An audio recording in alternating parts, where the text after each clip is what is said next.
The shocking truth shattered everything he thought he knew. Hidden behind the facade of a loving wife was a double life of betrayal, luxury, and deceit. Armed with undeniable evidence, photos, financial records, and damning audio, this husband didn't crumble under the weight of betrayal. Instead, he plotted a bold, calculated revenge that would dismantle her carefully crafted world piece by piece. What happens when lies unravel and karma strikes back? Stick around to witness a story of betrayal, justice, and redemption. But before we dive into the story, let me know where you're watching from in the comments below. And if you love gripping tales like this, don't forget to subscribe and hit the notification bell so you never miss another story. The late afternoon sun bathed the quiet suburban street in a golden glow, casting long shadows across neatly trimmed lawns and flower beds bursting with color. David's home stood at the end of the cul-de-sac, a modest yet inviting house with white shutters and a red front door. The kind of house that promised warmth and stability, the sort of life David had worked tirelessly to build.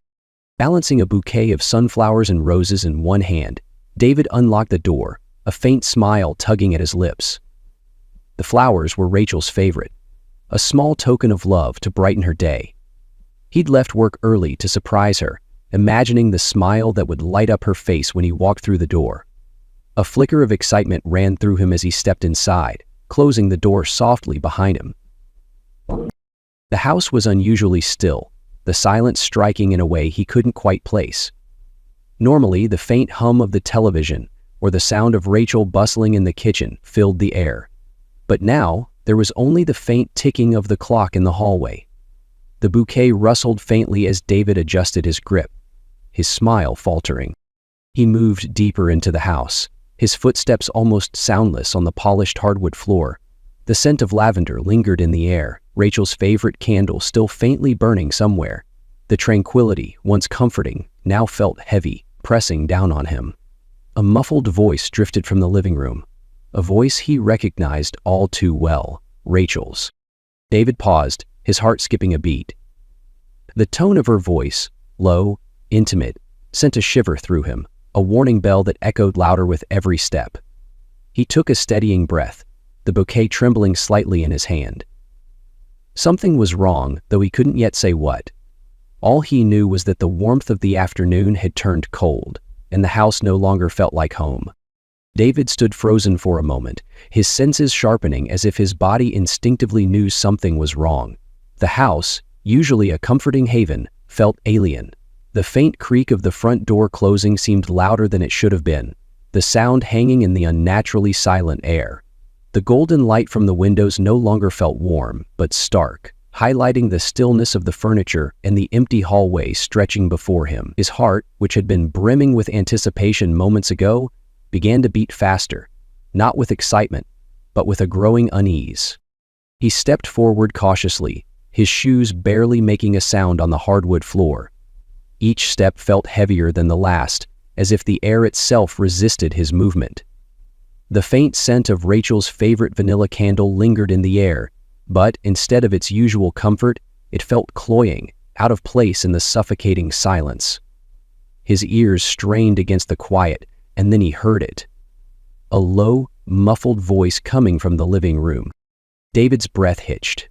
It was Rachel's voice, unmistakable, yet it carried a tone he hadn't heard in a long time. There was a softness to it, an intimacy that felt foreign, almost secretive. He edged closer to the source, his footsteps deliberately light. As he approached the living room, the voice would have warmed him, but now chilled him. "Eric, you're unbelievable," Rachel's voice came through, the words laced with a breathless excitement. David's pulse quickened. Eric?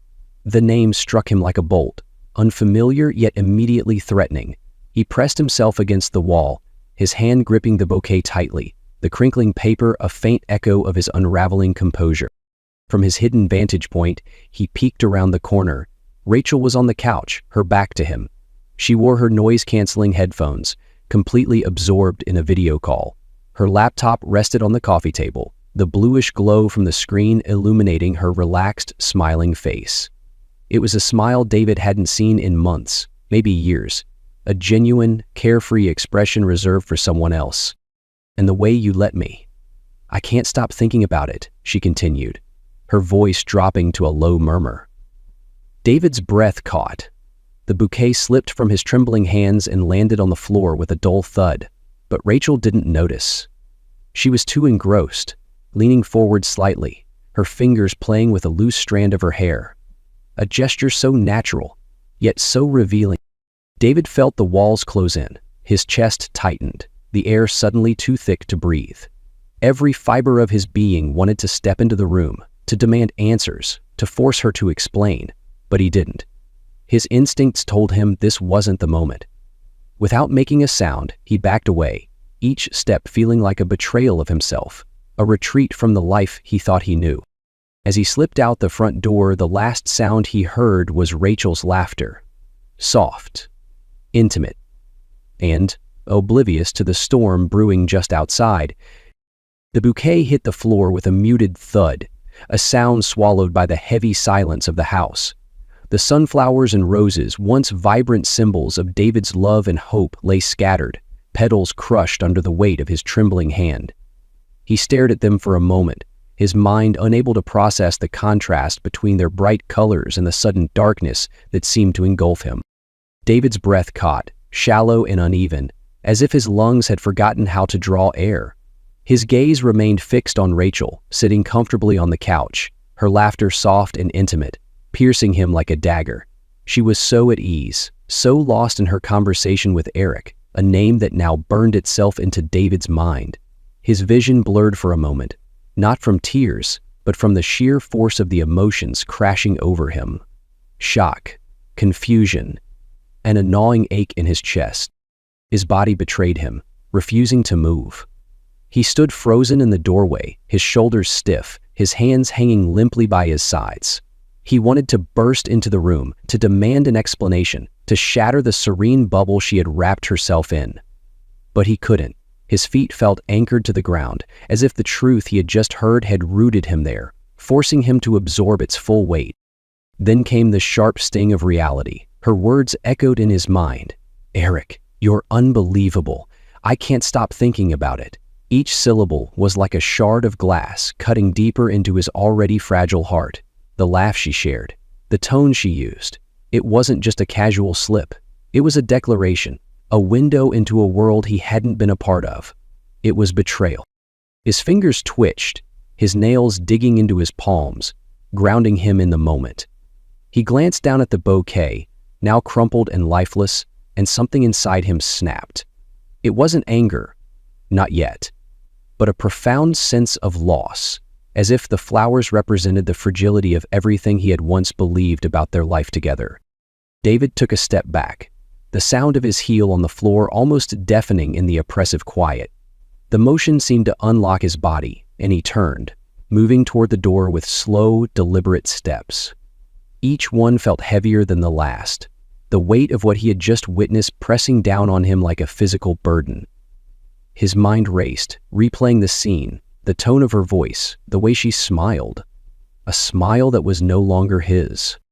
As he reached the front door, his hand hesitated on the handle. A part of him wanted to stay, to confront her, to demand the truth. But another part knew better. He needed clarity, not just raw accusations. This wasn't just about her betrayal. It was about understanding how deep it went, how far she had strayed from the woman he thought he knew. The door clicked shut behind him, the sound final, almost resolute. The fresh air outside did little to ease the tightness in his chest, but his steps grew steadier as he moved away from the house. The pain was still there, sharp and unrelenting, but beneath it a new feeling began to stir. Determination. David knew he couldn't confront her without proof, and he would get it. Whatever it took, he needed the truth. The decision to hire a private investigator wasn't easy for David, but it felt necessary. That night, after leaving the house with his mind racing, he sat in his car and dialed the number he had been given by a trusted colleague months ago, a contact he never thought he would need. Paul answered after the first ring, his voice calm and efficient, instantly putting David at ease. Paul didn't ask for unnecessary details. "I'll handle everything," he said, his tone firm. "You'll have answers soon."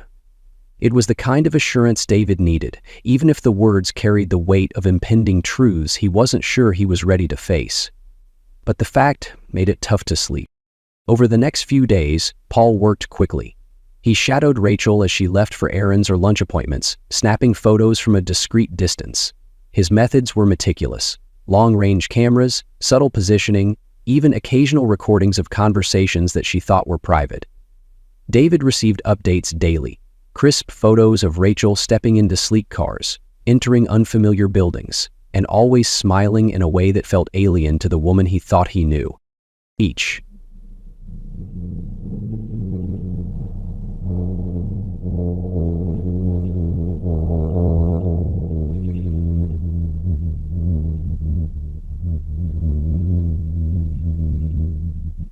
David appreciated it. He needed that detachment to balance the emotional storm raging inside him. There was a sickening mix of double life unfold and relief at knowing he wasn't imagining things. Paul's professionalism was cold and unwavering, but David appreciated it. He needed that detachment to balance the emotional storm raging inside him. At home, David became more observant, watching Rachel's every move with new clarity. She was more careful now, though not enough to mask everything. She took her phone everywhere, something she never used to do. She would pause, glance at the screen, and smile faintly before tucking it back into her pocket or leaving the room entirely to answer a call. Her laughter, once warm and familiar, sounded rehearsed when she spoke to him, but genuine when it came from the other room. One evening, as David returned home earlier than expected, he caught Rachel sitting on the far edge of the couch, her knees tucked up, her phone held close to her chest. She was typing rapidly, her fingers flying over the screen, a small private smile playing on her lips. The sight stopped him cold.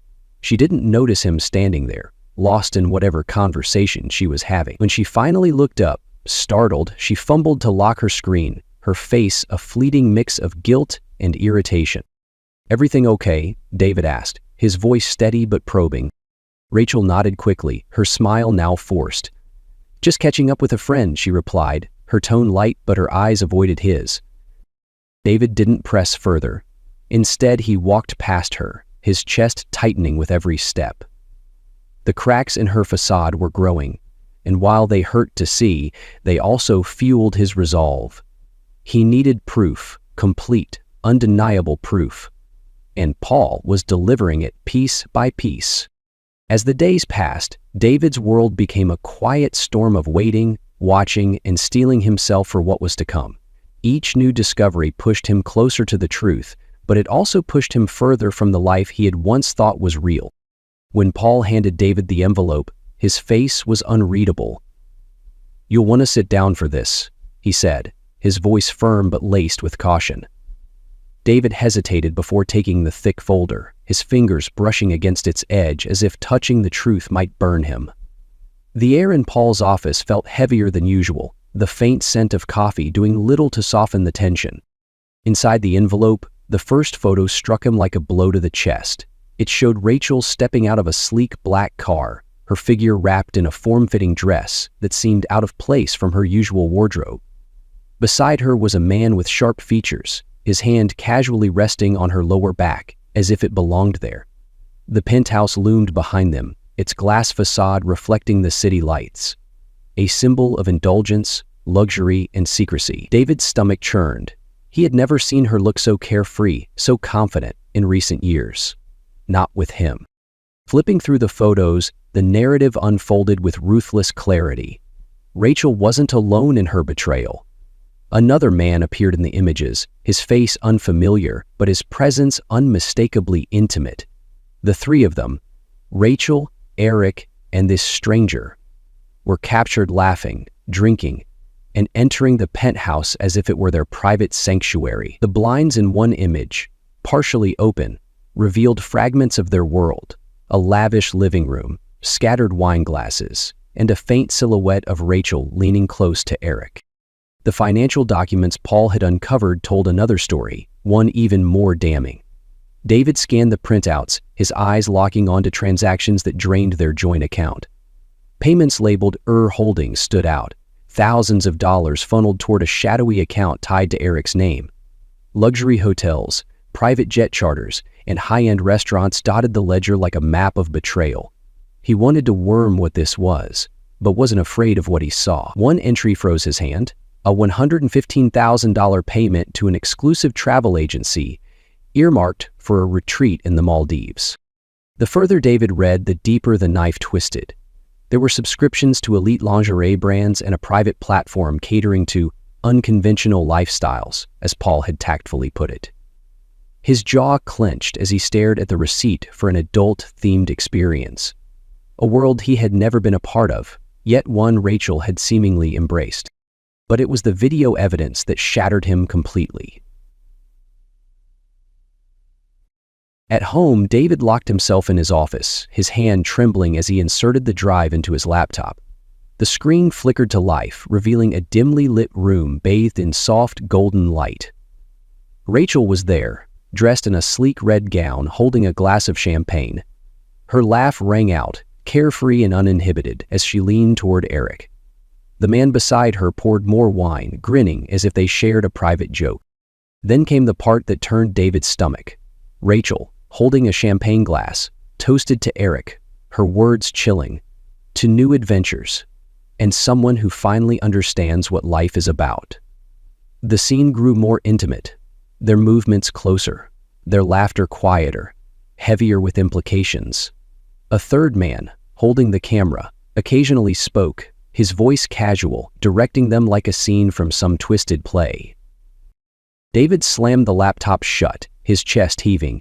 The humiliation was unbearable. Her betrayal wasn't just physical. It was brazen, calculated, and cruel. She hadn't simply cheated. She had mocked him, flaunting her double life while using his resources to fund it. For several minutes, David sat in silence, his fists clenched and his knuckles white.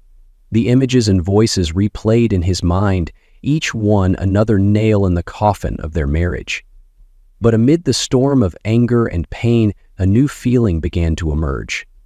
It wasn't just resolve, it was clarity. He would no longer be the victim. Rachel had made her choices, but now, so would he. She had built her world on lies, and David would ensure it came crashing down. As he rose from his chair, the folder still clutched in his hands, his expression hardened. This wasn't just about betrayal anymore. It was about reclaiming his life. David sat in his dimly lit office, the financial statements spread across the desk like pieces of a puzzle he had never wanted to assemble. His hands trembled as he picked up the highlighted printouts. Transactions that bore Rachel's signature but masked her betrayal. Each line item was another dagger, tuition payments to a university that, upon closer inspection, were grossly inflated, transfers to an account labeled ER Holdings, charges for exclusive retreats disguised as academic workshops. The realization hit him in waves, each one more crushing than the last. He had believed her. When Rachel had come to him a year ago, her eyes brimming with tears and her voice trembling, he'd seen her vulnerability as genuine. "It's for us, David," she had pleaded, gripping his hands tightly. "I want to build a better future for us, but I can't do it without your help." He remembered the way she had leaned into him, the weight of her words making his sacrifices feel worthwhile. Now, those words felt hollow, her plea a calculated performance. The tuition wasn't for her education, it was a cover for indulgence, for luxury, for Eric. David's eyes locked on one receipt in particular, a six-figure payment for a private retreat. He clenched his jaw, the paper crinkling in his tightening grip. That was the overtime he had worked, the trips he had postponed, the dreams he had shelved, all to support her supposed ambition. The memories of her gratitude felt sickening now. He saw her faint smiles as she assured him the money was being put to good use. He heard her laughter, so easy and carefree, while she drained their accounts to fund a double life he hadn't suspected. Every detail replayed in his mind, and the betrayal became almost unbearable. No other wife, he thought, had ever heard him so agitated. She cried when their son was sick. Yet, as the initial shock ebbed, anger began to simmer beneath the surface. Not the wild, uncontrollable rage of a sudden outburst, but a slow, steady burn, a fire that clarified rather than consumed. Rachel's manipulation wasn't just a betrayal of their marriage, it was an insult to everything David had worked for. She had taken his trust, twisted it into currency, and spent it without a shred of guilt. He looked down at the receipts one last time before pushing them aside, his chest heaving with a mix of sorrow and resolve. This wasn't just about mourning what he had lost. It was about deciding what to do next. Rachel thought she had won, but she was about to learn just how wrong she was. David stepped into the office of Carter Reynolds, his lawyer, feeling a mix of determination and lingering unease. Carter was a man of precision, his reputation for navigating messy divorces unparalleled. His office mirrored his personality, sleek, minimalist, and efficient. The scent of polished wood and faint leather filled the air as Carter gestured for David to take a seat. "Let's get started," Carter began, his voice calm but commanding. "Tell me everything." For the next hour, David laid out the details, the photographs, the financial discrepancies, the video evidence. He spoke methodically, his tone steady despite the emotional undercurrent. Carter listened intently, his sharp eyes narrowing as David recounted Rachel's deception. When David finished, Carter leaned back, steepling his fingers. "You've got a strong case," Carter said. "The evidence is irrefutable, but this isn't just about proving infidelity. It's about ensuring you're protected moving forward. Here's what we'll do." Carter outlined a strategic plan, starting with filing for divorce on grounds of marital misconduct. He advised David to compile all documents, financial statements, receipts, and records of Rachel's misuse of funds to ensure there was no room for dispute. "We'll also move swiftly to secure your assets," Carter added. "Freeze the accounts, transfer your funds into a private account, and notify the insurance companies to remove her as a beneficiary." David felt a weight lift slightly as Carter spoke. For the first time in weeks, he saw a clear path forward. That evening, David sat at his desk, logging into their joint bank account. His heart pounded as he methodically transferred every remaining dollar into an account Rachel couldn't touch. Each click of the mouse felt like reclaiming a piece of himself. The transactions were swift, the balance on her side dropping to zero. He then contacted the bank to freeze the account entirely, ensuring she couldn't siphon funds elsewhere. The next calls were to the insurance companies. "I'd like to remove a beneficiary," David said firmly, his voice steady despite the tightness in his chest. "Health, life, and dental, all updated to exclude Rachel." The ease with which he could erase her access to these resources was both sobering and empowering. The following morning, David changed the locks on the house. The sharp sound of the old locks being removed and the satisfying click of the new ones being installed felt symbolic. He stood in the doorway for a moment afterward, gripping the new keys tightly. This was more than a physical change. It was a declaration. The life Rachel had infiltrated was no longer hers to exploit. But he didn't stop there. David called a security company to install cameras and reinforce the alarm system. He walked through the house, checking every window, every door, ensuring nothing was left unsecured. It wasn't paranoia. It was preparation. He wouldn't let Rachel take anything more from him, not his possessions, not his peace of mind. When Rachel inevitably tried to access the joint account later that day, her fury was immediate. David imagined her reaction as the notification of the frozen funds appeared on her screen. Her calls went unanswered, her texts left unread. He wasn't interested in her excuses anymore. By the end of the day, the divorce papers were drafted and ready for her signature. David stared at the neat stack on his desk, the clean lines of Carter's thorough work representing the boundary he was drawing between his past and his future. David's transformation was undeniable. The man who had once sacrificed endlessly for a marriage built on lies was now reclaiming his autonomy. Each action he took, securing his finances, protecting his home, and filing for divorce, was a step toward a life free of deceit. He wasn't just a victim anymore. He was a man in control, ready to face whatever came next. And, for the first time in a long time, David felt steady, resolute, whole. The dining room was dimly lit, the single overhead light casting long shadows across the table. The silence was heavy, almost oppressive, broken only by the faint clink of silverware against plates. Rachel sat across from David, her posture relaxed as she picked at her pasta, scrolling idly through her phone. To anyone else, it might have seemed like an ordinary evening, but David's tightened jaw and the untouched glass of wine in his hand told another story. He reached down, sliding a thick folder from under the table and placing it on the polished wood surface with a quiet but deliberate thud. The sound made Rachel pause mid-screen. Her eyes flicked to the folder, then to David, whose gaze was locked on her. "What's this?" she asked, her tone casual, but her hand hesitated as she set her phone down. David didn't answer immediately. Instead, he pushed the folder across the table toward her. "Take a look," he said, his voice steady, almost cold. Rachel hesitated, her expression shifting to something uneasy. Slowly, she opened the folder. The first photograph made her freeze. It was a crisp, damning image of her stepping out of a car in front of the penthouse, Eric at her side. His hand rested on her lower back with a familiarity that couldn't be mistaken. Her face paled. "You? You had me followed?" she stammered, her voice sharp with indignation. David leaned back in his chair, folding his arms across his chest. "Keep going," he said simply, ignoring her question. Rachel's hands trembled as she flipped through the photos.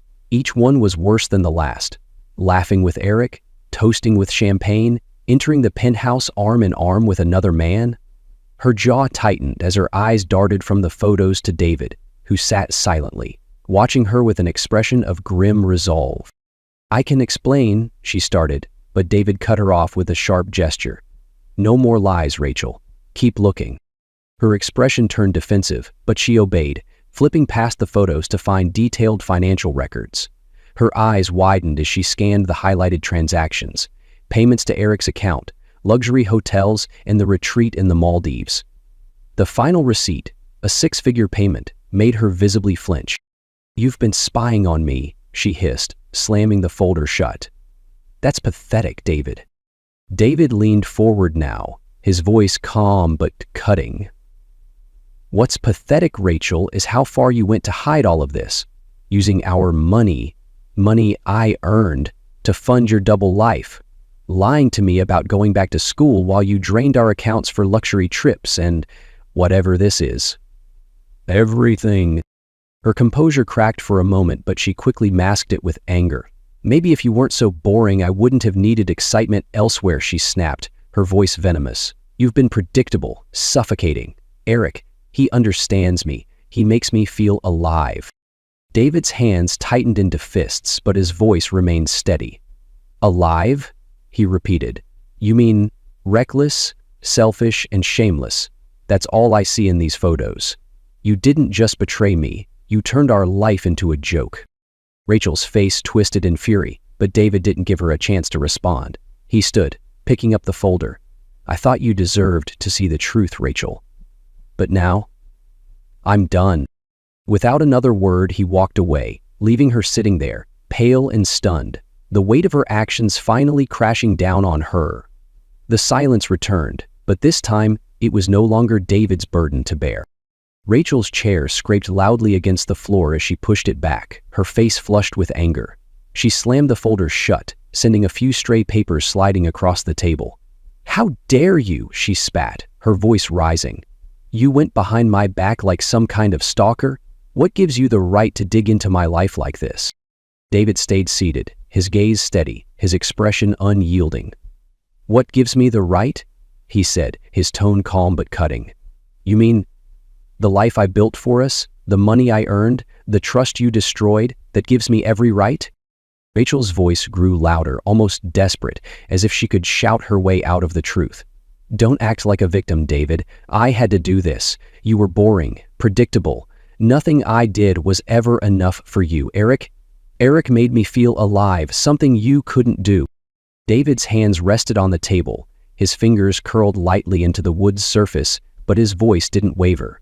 "Alive?" he echoed, his words slow and deliberate. "No, Rachel. This isn't about being alive. It's about greed, selfishness, and betrayal. You didn't just cheat on me. You stole from me, lied to me, and threw away everything we built together like it meant nothing." Rachel scoffed, her hands flailing as she leaned forward. "Oh, spare me the self-righteous act, David. You think you're some kind of saint? You think I enjoyed being married to someone who never took risks, never made me feel special? I had no choice but to look elsewhere. David stood now, towering over her. His calm demeanor didn't crack, but there was a sharpness in his tone that cut through her rant like a blade. You always had a choice, Rachel. You chose to betray me. You chose to humiliate me. And you chose to destroy our marriage. Rachel's defiance flickered, replaced momentarily by something else. Fear, perhaps, or the weight of her actions catching up to her. But she quickly masked it with a sneer. Fine, she said, crossing her arms. If you're so perfect, then go. See how far you get without me. David didn't hesitate. Farther than you think, he replied coldly. He grabbed the folder, his chair scraping softly as he stepped away from the table. Your free ride is over, Rachel. You wanted this life. Now you can live it. Alone. Without another glance, David walked out of the room, his footsteps deliberate and steady. Behind him, Rachel sat frozen, the anger in her eyes slowly giving way to the quiet realization that she had finally lost control. For David, each step away from the table felt lighter, as if he was shedding the weight of years of betrayal and lies. As he closed the door behind him, a sense of calm washed over him. He wasn't running anymore. He wasn't a victim. He was free. The stranger laid down his snowboard pack and came over, looking down. He got a good look at Daniel. The courtroom buzzed with a subdued tension, the kind that seemed to hum beneath the surface as everyone took their seats. The judge's bench, elevated and imposing, loomed over the room, a stark reminder of the gravity of the proceedings. Rows of onlookers filled the gallery, their whispered speculations fading as the bailiff called the court to order. The faint clatter of pens against paper, the occasional shuffle of feet, all of it blended into a symphony of quiet anticipation. David sat at the respondents' table, his hands clasped tightly in front of him. His expression was calm, but his jaw remained set, his eyes fixed straight ahead. Across from him, Rachel sat with her lawyer, her posture stiff but her face carefully composed. She wore a polished black dress, her makeup flawless, a mask meant to convey poise and victimhood. Yet David could see the subtle cracks in her facade, the way her fingers gripped the edge of the table, the darting glance she cast toward the evidence binder on Carter's desk. Her lawyer, a man with a smooth, practiced voice, stood to begin. Your Honor, he started, stepping confidently into the center of the room. This is a case not of infidelity, but of neglect. Emotional, marital, and personal. My client, Mrs. Rachel Parker, found herself in a marriage devoid of affection, trapped in a life where her needs were dismissed and her contributions undervalued. As he spoke, Rachel nodded along, her face adopting a pained expression. Occasionally, she dabbed at her eyes with a tissue, a calculated gesture that drew a few sympathetic glances from the gallery. It is no wonder, the lawyer continued, that she sought solace and understanding elsewhere. Desperation, Your Honor. That is the root of her actions. Not malice. The words hung in the air for a moment, but they did little to sway David. He knew the truth, and soon, so would everyone else. Carter rose smoothly from his seat, his commanding presence immediately drawing the attention of the room. Your Honor, if I may, he began, his voice calm but firm. This is not a case of neglect. It is a case of betrayal, calculated, deliberate, and cruel. Carter gestured to the evidence binder, which the court clerk had already handed to the judge. Exhibit A, he said, his tone sharp. Financial documents. They show thousands of dollars siphoned from joint accounts into private ones, payments disguised as tuition fees, but used for luxury retreats and personal indulgences. Rachel's expression faltered as the judge scanned the documents. Her lawyer shifted uncomfortably, but Carter pressed on. Exhibit B, he said, turning toward the projector screen behind him. A series of photos appeared, each one more damning than the last. Rachel stepping out of a car with Eric, entering the penthouse, laughing with a glass of champagne in hand. The room was silent, save for the faint rustle of papers and the sharp intake of breath from a spectator. Rachel's mask of composure cracked visibly now. She shifted in her seat, her fingers gripping the arms of her chair tightly. Her lawyer rose to object, but Carter silenced him with a sharp, I'm not finished, Your Honor. Exhibit C, Carter announced, his voice carrying a deliberate weight. He held up a small recorder before pressing play. Rachel's voice filled the room, clear and unmistakable. David's paying for all of this. The best part? He's so clueless it's almost cute. A murmur rippled through the gallery, a mix of shock and barely concealed disbelief. Rachel's head snapped toward her lawyer, her expression panicked.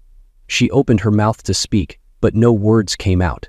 The judge's gaze darkened as she looked toward Rachel, then back to Carter. "Do you have anything further?" the judge asked. Carter nodded, his tone unwavering.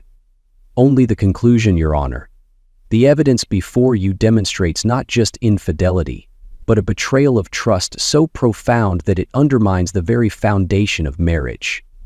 We request a ruling that denies any spousal support and ensures my client retains what is rightfully his." The judge leaned forward, her voice firm. "Mrs. Parker," she said, addressing Rachel directly, "do you have anything to say in your defense?" Rachel's lips trembled as she tried to respond. This isn't the full story," she stammered, her voice shaky. He neglected me. He didn't care." "Enough," the judge interrupted, her tone brooking no argument. "The evidence speaks for itself. This court concludes that Mrs. Rachel Parker has violated the trust and principles of marriage. The request for divorce is granted. Spousal support is denied. The respondent will retain all marital assets." The gavel struck, its sharp crack reverberating through the room. Rachel slumped in her chair, her face pale, her carefully constructed image shattered. Her lawyer leaned in, whispering urgently, but she stared blankly at the table, unable to process the finality of the moment. David rose from his seat, the weight that had pressed on him for months finally lifting. As he stepped out of the courtroom, the sunlight hit his face, warm and bright, a stark contrast to the cold, heavy atmosphere he had left behind. For the first time, he felt free. A new chapter awaited, and he was ready to embrace it. Rachel's once pristine world crumbled like a house of cards, leaving her with nothing but fragments of a life she could no longer afford. The sleek penthouse she had cherished, with its glass walls overlooking the city skyline, was the first to go. Forced to sell it to pay her mounting debts, Rachel stood in the empty living room one final time, her heels clicking against the bare floor. The luxury furniture, the paintings, and even the imported rugs, all had been liquidated, leaving behind cold, echoing silence. The vastness of the room seemed to mock her, a stark reminder of how far she had fallen. She moved into a small, sparsely furnished apartment on the outskirts of town. The elevator was slow and creaky, a far cry from the private access she once enjoyed. Gone were the fine linens and expensive scents that used to define her space. The new apartment smelled faintly of mildew, and her mismatched furniture seemed to close in around her. As she unpacked her last box, a few designer dresses she couldn't bear to part with, her hands trembled, the emptiness of her surroundings seeping into her chest. The financial ruin brought social exile with it. Friends who once flocked to Rachel's side, charmed by her wit and magnetism, vanished almost overnight. At first, she thought it was coincidence. Texts went unanswered, invitations stopped coming, and even her closest confidants seemed to find excuses to avoid her. She sat alone one evening, staring at her phone, scrolling through old group chats filled with laughing emojis and shared plans. Now, there was nothing but silence. The realization hit her hard. They weren't avoiding her because of her financial troubles. They were ashamed of her scandal. The sting of rejection deepened when Eric, the man she had risked everything for, disappeared entirely. His number was disconnected, his social media wiped clean of any trace of their connection. Rachel called endlessly, leaving voicemails that grew increasingly desperate, but the only response was silence. He had moved on, leaving her to face the fallout alone. Her days became a repetitive blur. She sat at her small kitchen table, staring at an untouched cup of coffee, the single chair across from her a stark reminder of her isolation. Once the center of lavish parties and sparkling conversations, Rachel now spent her evenings in a suffocating quiet. Her only company, the faint hum of the refrigerator. The emotional toll was unrelenting. Rachel's once radiant appearance had faded. The glow that had drawn people to her was gone. Her hair, once meticulously styled, now hung limply around her face. Fine lines etched deeper into her skin, and her once bright eyes now held a dull, vacant stare. She avoided mirrors, unable to confront the stranger staring back at her. She wandered through her days in a fog, carrying the weight of her choices. Every small indulgence, a bottle of wine, a rare trip to the salon, felt hollow, unable to fill the void left by her ruined reputation. The Rachel who had thrived on charm and power was gone, replaced by a shadow of her former self, bitter and adrift. As she sat by the window one rainy evening, watching droplets streak down the glass, she couldn't shake the gnawing ache of regret. Her world was gone, her wealth, her status, her friends, and there was no one left to blame but herself. The silence around her was deafening, a constant reminder of the consequences of her betrayal. Rachel Parker, once unstoppable, was now utterly alone. David sat at a quiet cafe one afternoon, sipping his coffee as he glanced out the window.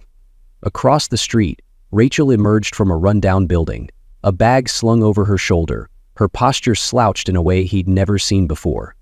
She looked smaller somehow, her once commanding presence reduced to something muted and ordinary. David watched her for a moment, his expression calm, devoid of the anger or sorrow that had once consumed him. He felt no pity, no lingering ache in his chest. What he felt was closure. Rachel's downfall wasn't something he had orchestrated. It was the inevitable result of her choices. He realized as he sat there that he no longer carried the weight of her betrayal. The pain had receded, replaced by a quiet certainty that he had done everything he could, and it was enough. For months her name had haunted him, her actions replaying in his mind like a broken record. But now, as he watched her disappear into the building's dim interior, she was just a distant figure from a life he no longer lived. He took another sip of his coffee, feeling lighter than he had in years. The contrast between their lives couldn't have been more stark. While Rachel faded into obscurity, David thrived. He had poured his energy into rebuilding not just his finances but his sense of self. He'd renovated the house, transforming it from a space of painful memories into a sanctuary that reflected his new beginning. He reconnected with friends, explored hobbies he had long set aside, and even started traveling again, rediscovering the joy of living for himself. There were still moments when the past crept in, a fleeting thought, a memory, but they no longer held power over him. Instead, they served as reminders of how far he had come. Rachel's betrayal had been a crucible, one that had burned away illusions and left him stronger, clearer in his values and his sense of worth. As David walked home that evening, the streets bathed in the soft glow of the setting sun, he felt a deep sense of peace. The air was crisp, carrying the faint scent of blooming flowers, and the sky stretched endlessly above him, a canvas of colors shifting from gold to deep purple. For the first time in a long time, the future didn't feel uncertain, it felt open. Rachel had been a chapter in his life, one filled with lessons he hadn't asked for but ultimately needed. She had shown him the depths of betrayal, but also the resilience of his own spirit. David paused at his front gate, looking up at the home that was now entirely his. The weight of the past no longer hung over him. He had faced the storm, endured its fury, and emerged on the other side. He stepped through the door and into the warmth of his home, leaving the heavy shadows of his past behind. As the door clicked shut, David smiled faintly, his heart steady and light. He was free now, free to build a future untainted by lies, a life rooted in honesty, strength, and peace. David stood in the center of his living room, the sunlight streaming through the large windows, illuminating the blank canvas he had decided to create. The house, once filled with painful memories and shadows of the past, was about to transform. He rolled up his sleeves, grabbed a paintbrush, and began to work. The walls, previously a dull beige that reminded him too much of Rachel's preference for neutrality, were now coated in a soft, calming sage green. Each stroke of the brush felt like wiping away another layer of his old life. He replaced the heavy curtains with sheer, light fabrics that let in more natural light. He rearranged the furniture, bringing in pieces that reflected his style. Bold, clean lines with warm, inviting colors. A large, lush monstera plant found a home in the corner of the room, its broad leaves breathing life into the space. The scent of fresh wood filled the air as he assembled new shelves to display books, travel mementos, and small pieces of art he'd collected over the years but never had the chance to showcase.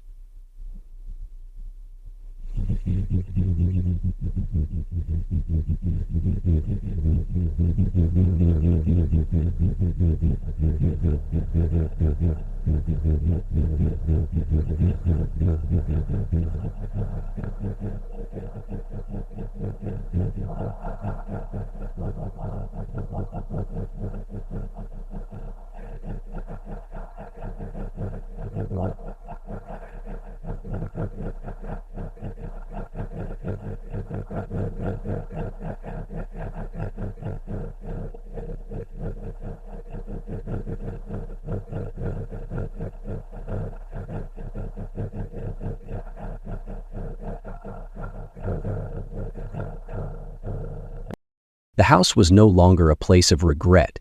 It became a sanctuary, a space that embodied his renewed spirit.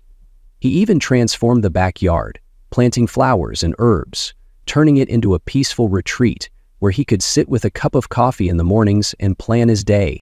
Financially, David became meticulous. He created a detailed budget, tracking every expense and prioritizing savings. The money Rachel had drained was a painful loss, but it also became a catalyst for him to regain control. He revisited old professional goals, enrolling in an online course to update his skills and open doors to new career opportunities. It wasn't just about rebuilding his bank account, it was about rediscovering his ambition and reclaiming the drive he had once put aside for someone else. With each small financial milestone, paying off a bill, reaching a savings goal, David felt a growing sense of pride. He wasn't just surviving, he was thriving. The discipline he cultivated in managing his finances mirrored the discipline he now applied to every part of his life. But it wasn't all work. David rekindled hobbies he had abandoned years ago. His old guitar, once gathering dust in a closet, now sat prominently in the living room. He began playing again, his fingers finding chords that felt both familiar and new. On weekends, he joined a hiking group, exploring trails and breathing in the crisp, rejuvenating air of the outdoors. His friends noticed the change, and so did he. Laughter came more easily now, and the weight he'd carried for years had lifted. He reconnected with old friends over dinners, reviving conversations that had once been drowned out by the chaos of his marriage. At the same time, he allowed himself to try new things, an art class, a cooking workshop, and even a spontaneous weekend trip to a nearby city. Each new experience felt like reclaiming another piece of himself. As the days turned into weeks, David found himself smiling more, laughing without hesitation, and waking up each morning with a sense of purpose. The house, his finances, his friendships, they were all reflections of the new life he was building. But more than anything, David realized he had rediscovered something invaluable: his own worth. One evening, as he sat on his newly renovated porch, the cool breeze brushing against his face, he gazed at the stars above. For the first time in years, the future felt wide open, unburdened by the weight of betrayal or regret. David had found himself again, and with that, he had found freedom. David's journey toward peace began with the small, deliberate choice to prioritize himself. Mornings that once started in chaos or silence now began with calm rituals. 10 minutes of quiet meditation, the scent of fresh coffee brewing in the kitchen, and soft sunlight streaming through his newly uncovered windows. The practice of mindfulness became his anchor, helping him to focus not on the wounds of the past, but on the possibilities of the present. He took up yoga, joining a class at a nearby studio where the rhythmic flow of movement and breath became a form of healing. At first, his body protested, stiff and resistant, but over time he found strength in the poses and clarity in the moments of stillness. He even began journaling, a quiet space where his thoughts found refuge. The pages filled with reflections on his pain, his lessons, and his emerging sense of self-worth. Through these practices, David found the ability to look at Rachel's betrayal not as a mark of his failure, but as a lesson in his resilience. "What I tolerated," he wrote in one journal entry, "is not a reflection of my value, but a reminder of the boundaries I need to set to protect myself." He read books on personal growth, diving into works about integrity, self-respect, and rebuilding after hardship. Each chapter became a stepping stone, guiding him toward a deeper understanding of his worth.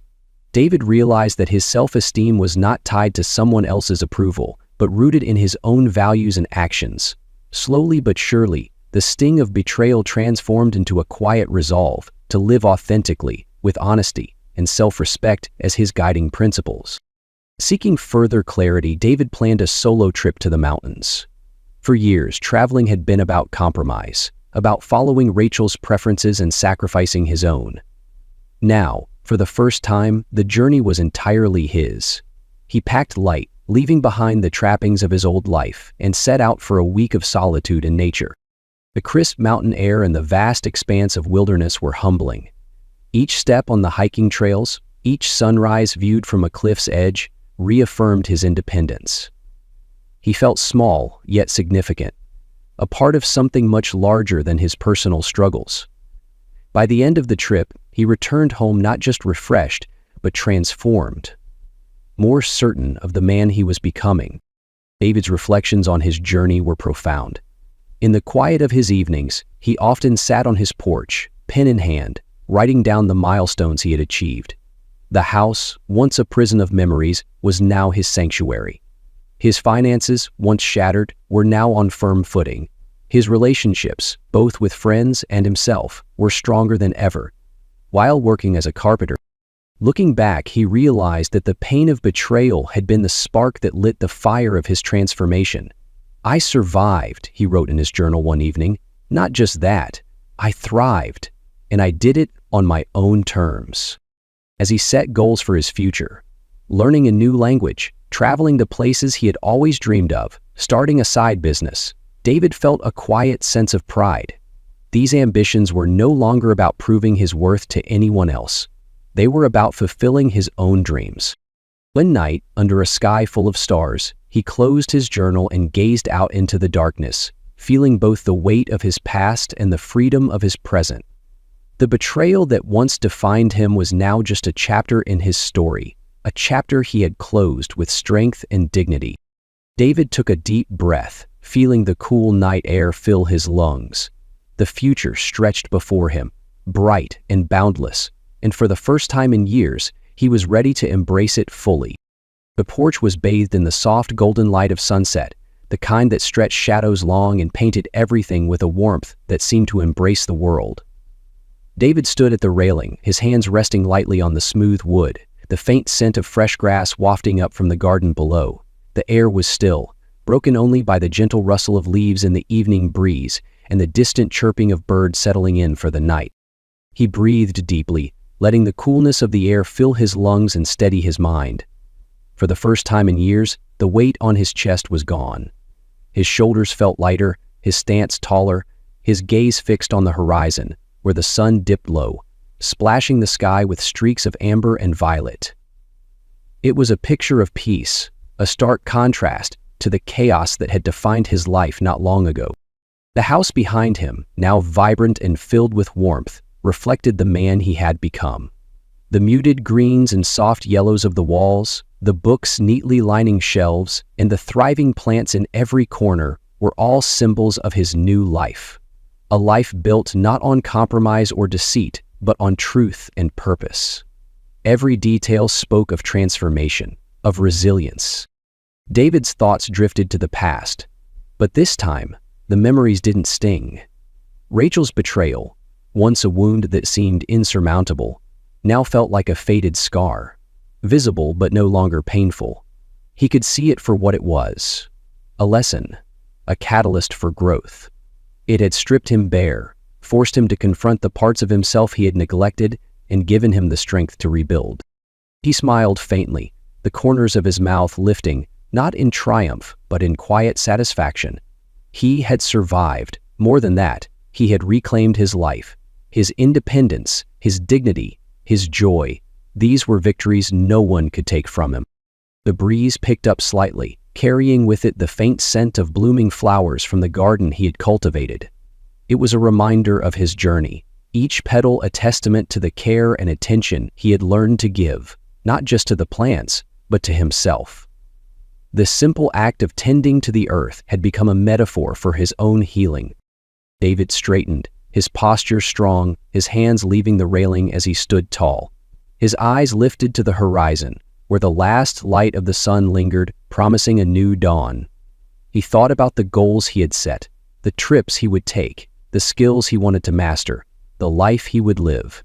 Each step forward would be his, untainted by the shadows of the past. As the light faded into twilight, David turned to go back inside, the warmth of his home welcoming him.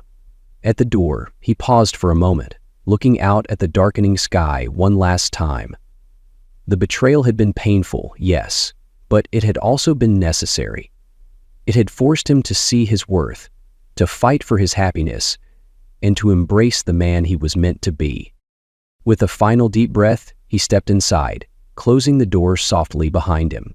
The echoes of the past stayed outside, left in the cool night air. Inside, David's world was his own, a place of peace, hope, and boundless possibilities.